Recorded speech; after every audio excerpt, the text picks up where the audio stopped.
Michael Clarke, the young Australian tyro in his Ashes Test debut, is aiming to make his mark on the hallowed turf of Lords. It's his first visit here, and he went for just 11 in the first innings, trapped in front by Simon Jones and Plum LBW. Saddle up, ECDB, run to the troops.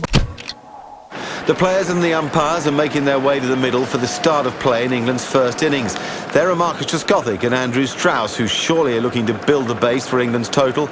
You can bet your life that the new ball specialist, the master, Glenn McGrath, has other ideas.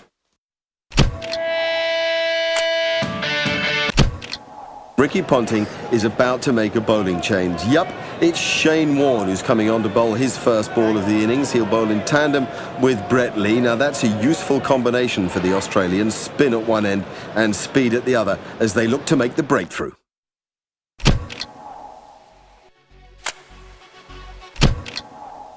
Australia in desperate trouble here at 177 for 8 as Shane Warne faces up to Andrew Flintoff. It is up to the Australian tail to pull off a miracle, because for sure England can scent victory. Still a further 105 needed by the Australians if they're to snatch victory from the jaws of defeat.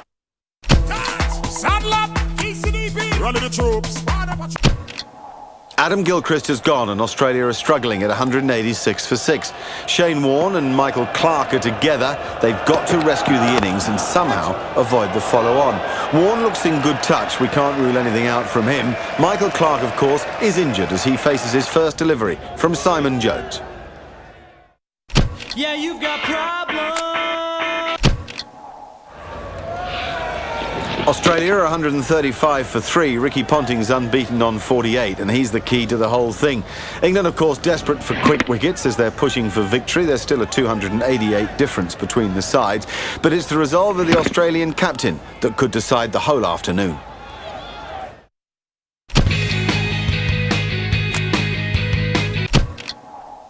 What an amazing position for the Australians to find themselves in. They're 100 for 5. They're trailing England by 377 after that collapse, and they still need another 178 to avoid what would be an embarrassing follow-on. They haven't followed on for an age. Adam Gilchrist and Simon Kattiger at the crease, and a lot lies on their shoulders.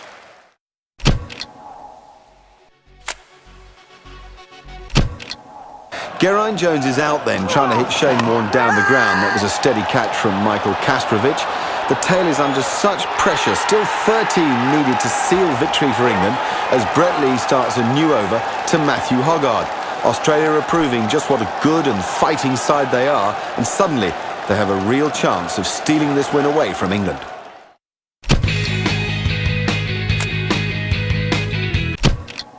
This pair of Australian Test cricketers have made for a marvellous partnership over many years, but both have failed to capture their previous form in this Ashes series. So they'll be looking to dig deep and lay the foundations for the Australians and their own futures in the Australian team.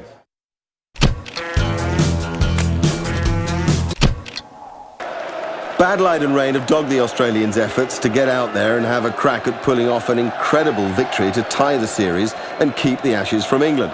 Here we go then. Langer and Hayden making their way out to the wicket as the English players and umpires are too. There's a target of 342 to win the game for Australia. Few overs remaining in the day. It'll take nothing short of a miracle.